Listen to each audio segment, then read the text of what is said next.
It was Prime Minister's questions today, and a ferocious row erupted. Starmer was questioned on where the funding is coming from, but as always gives different answers. As always, we will watch and react to this. But first, hit the like button and subscribe to the channel and join our fast-growing community.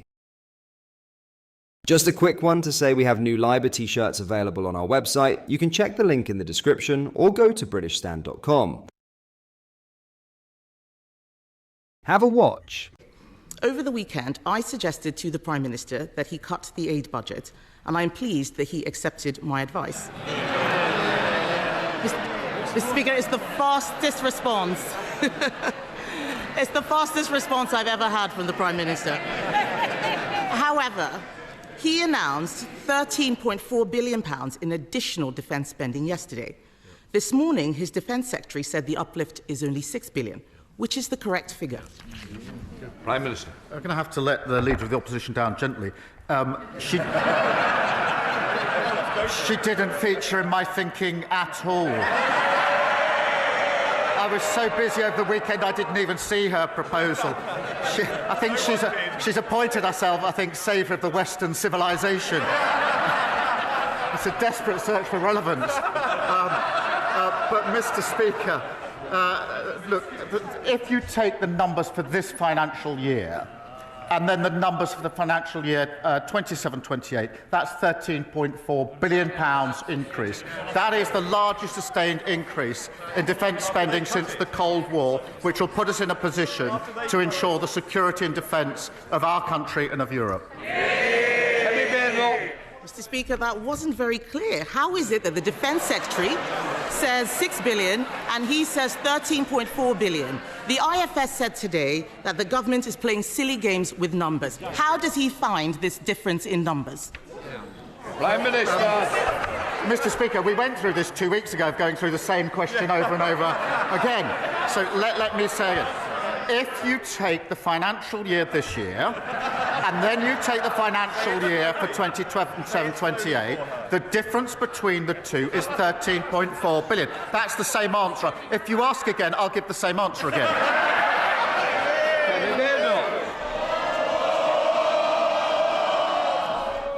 I'll decide when it's more. Mr. Speaker, someone needs to tell the Prime Minister that being patronising is not a substitute. Not a substitute for answering questions. It's not a substitute. He hasn't answered. What he has said is different from what he said yesterday. We are still not clear where the money is coming from. We want to support him. He's also said that we should put British troops on the ground in Ukraine. We haven't seen the detail of any proposals. Would his new spending plans allow him to fund this commitment effectively? Peace in Ukraine and Europe for the safety and security of Ukrainians, of Europeans, and of course for everybody in this country. Mr. Speaker, this is an endeavour that we want to support him in, but we need to know exactly what it is we're supporting. We need clarity and transparency over the money. We also need to know where this money is going. This morning, the Defence Secretary could not say if the Chagos deal would come out of the defence budget. Can he confirm to the House that none of the defence uplift includes payments for his Chagos deal?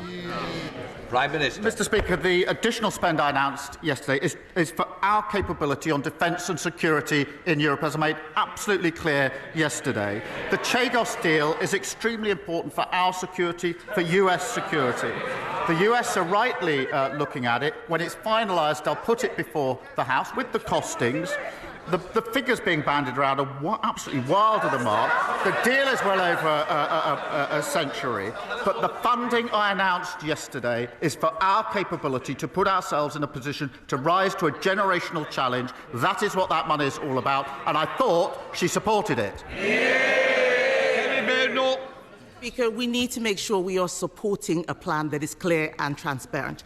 Yesterday, the Prime Minister set an ambition for defence spending to reach 3% in the next Parliament. We agree with him, but this could be 2034, almost a decade away. That is too slow. We don't know how he will pay for it. We cannot raise taxes further. We already pay more on debt interest than defence, and everyone in this House would have heard him not answer the last question. So I will ask him again. Is he paying for the Chagos deal with this defence uplift or not? Prime Minister. Speaker, I've just dealt with that question. The money announced yesterday is going to our capability to put ourselves in a position to defend the security of our country, Europe and the UK. And she asked about defence spending. She gave what people have described as a rambling speech yesterday when she couldn't say what defence spending should be. We've been absolutely clear. We've set it out, a full, credible, costed plan, and I thought she supported it. Holly Billington.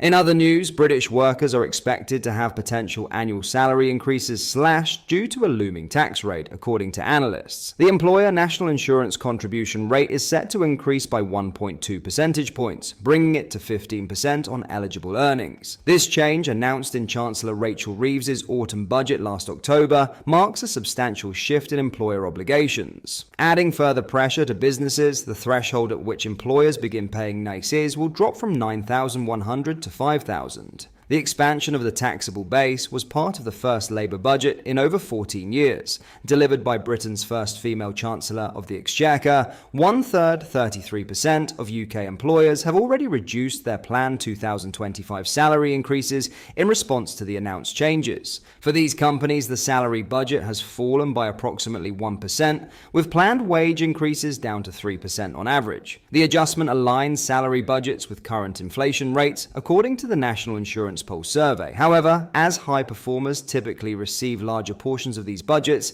many employees may face below inflation pay rises. Salary reductions are not the only measures British firms are implementing to manage the impending NIC increase, with almost half of surveyed companies planning additional HR changes. Increased scrutiny around hiring tops the priority list for businesses, with 41% of employers adopting this approach. More concerning for the workforce, 28% of businesses are planning cuts to employee headcount, with a further 8% intending to implement hiring freezes across their organizations. Companies are exploring other options too, including reviewing pension salary sacrifice arrangements. Some employers are also looking at reducing non-salary budget rewards. These varied responses demonstrate how British businesses are adapting pragmatically to maintain competitiveness despite the increased tax burden.